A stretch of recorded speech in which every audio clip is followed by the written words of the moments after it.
What's going on, guys? Tobin here with you. Thanks for checking out the channel. Much appreciated.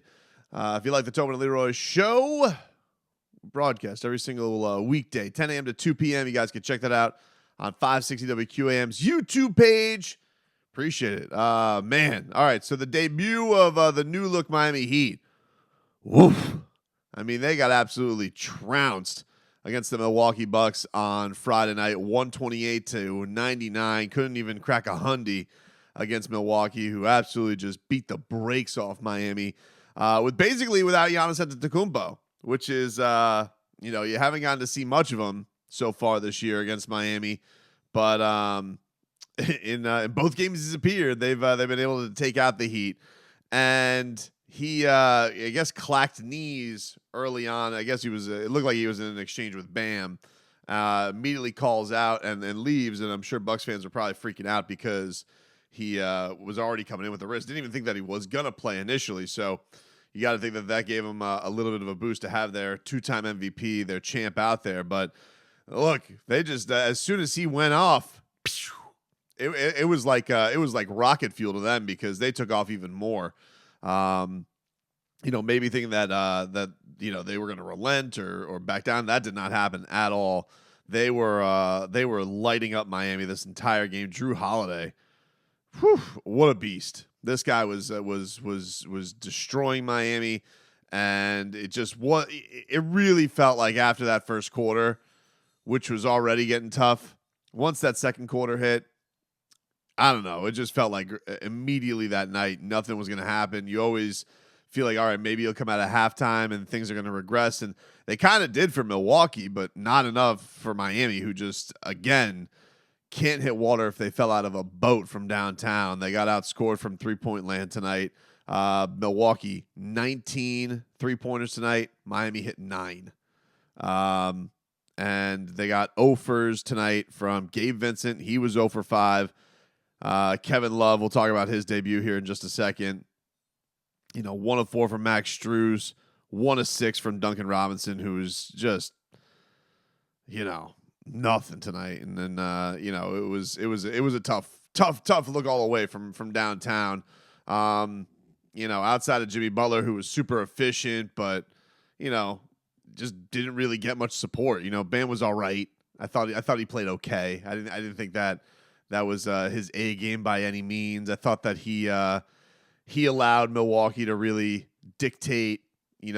I love the fact that he could hit that jumper. Don't get me wrong, and that's going to be important against a guy like Brook Lopez, who's hard to go up against. But I felt like Miami played completely into the hand of what Milwaukee wanted them to do outside of Jimmy Butler, who will never let anybody do that to him. Typically, he'll always will that game. He'll get to the free throw line. He'll get his shots. But they completely dictated this game today with Miami on a couple of fronts. One, just got Miami to the shots that they wanted them to hit. And then just two, yes, they hit some big-time shots. Bobby Portis was hitting jumpers over Bam. You got a big day from 3 from Grayson Allen, who was hitting a bunch from downtown. Drew Holiday was on fire. So they got some real firepower from downtown and some shot making for sure. But it was also just like there were offensive rebounds that were slipping away from Miami. Second chance points tonight were pretty even by the end of it, but like those big swing plays early on were what killed you. And you just had too much of a battle to go through early on to get past this. So it was a tough one for sure. But the most interesting part of this, obviously, even more so than just a complete wet fart the game was, did get a look at of what Miami was bringing to the table with Kevin Love, and that is they started him. They kind of held that close to the vest. People were thinking maybe on his initial comments that wasn't necessarily going to happen. I like the fact that Kevin Love started, and I did like the first run of that game. I did like how it looked basically before Bam went out. I did like the look of the team. I did think that, you definitely felt, I think it did a couple things. I think you definitely felt Miami having a little bit more size. Kevin did get on the boards right away. As we said, the dude can roll out of bed and get you 8 to 10 rebounds. That's just how he's built. It's a skill that he has, and I did think that was definitely noticeable. Definitely had a very wasn't really looking for a shot early on. I don't think he took his first shot until the second half. Missed threes. He didn't hit any threes. So he was welcome aboard, Kevin. You have now caught the Miami Heat 3-point brick plague. Where we all shoot like third little pigs.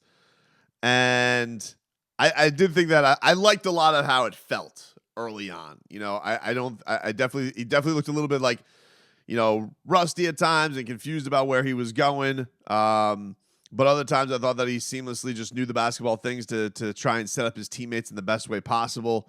And so, that I think it's a good look. I think that he looked good.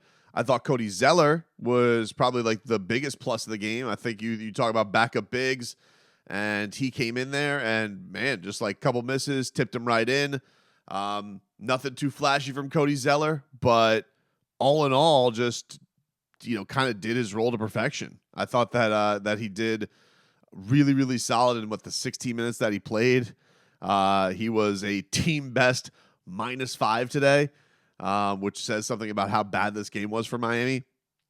So Cody Zeller did some nice things for sure. I thought that was one of the most positive, and I thought that Caleb Martin had a really, really positive impact on the game for Miami in a way more natural role. You just saw like taking those turnovers and just going to fast break buckets.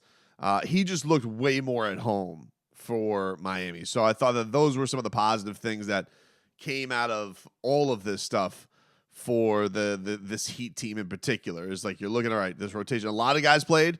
Spo did basically go 10 guys deep. He went all the way to Duncan before it got out of hand. And they bring it in, Haywood and Jamal Cain. But they did go all the way to Duncan Robinson on the bench. So, it'll be interesting once we'll get into, I guess, the Kyle thing a little bit at another time. But, I just thought, Jesus, I thought the shooters tonight, I didn't even think just the shooting was bad. I thought that some of their decision-making was bad. I thought them, the turnovers that they had were frustrating. A lot of that stuff they just weren't in sync. It felt like they were completely shook by Milwaukee's defense. And on the other end, the Bucks were just executing perfectly. And yeah, it felt like you were in a knife at a gunfight with a knife. That's basically how this game felt the entire way through. That Miami got down big early, kept getting down big, and anytime you had a couple of positive things go the Heat's way, Jimmy maybe went on like a little 6-0 run, bang bang, they would hit a couple of threes. They have to be completely pleased because they were also debuting some new things tonight. They debuted Jay Crowder, who, hell of a debut for him, comes right out of the gate, knocking down big shots, and they bring back we had the return of Myers Leonard tonight, and I thought Myers looked pretty good. I thought Myers did some decent stuff in the 15 minutes that he played. I thought Myers looked okay. At one point, had deterred a Tyler Hero basket. So, you have two guys there of members of the 2020 finals. And they provided some big boosts. So I thought last night all in all that I liked how Kevin Love looked at the starting lineup. It kind of was out of hand already once he got back in there. It already felt like if the Heat didn't start hitting some threes, which they weren't going to do, that they weren't going to have much of a shot in this game. Drew Holiday was an absolute beast. Bullied him, kicked the Heat's ass. Doing this with no Giannis, discouraging. Doing this in the spot they are in the standings, discouraging. They got a back-to-back. They'll be right back at it tonight against the Charlotte Hornets, who they most recently lost to in Charlotte, embarrassingly, which really put a sour taste on that road trip. So this can be a difference. You could swing this road trip now. You lost embarrassingly to Milwaukee. You win tonight. Now you can set up and make it a good road trip against the Philadelphia 76ers. But they have to take care of business against Charlotte and see how everything looks together. But I did think that the biggest pluses out of this, the way it looked at the start, Cody Zeller looks like he's going to be a really nice addition behind Bam, and Caleb Martin being in his more natural role. I do think that those things were all really, really tangible and you could see the signs of that. But they defend the defense was a disgrace. I mean, it was so bad today. So they need a much better effort against the Hornets.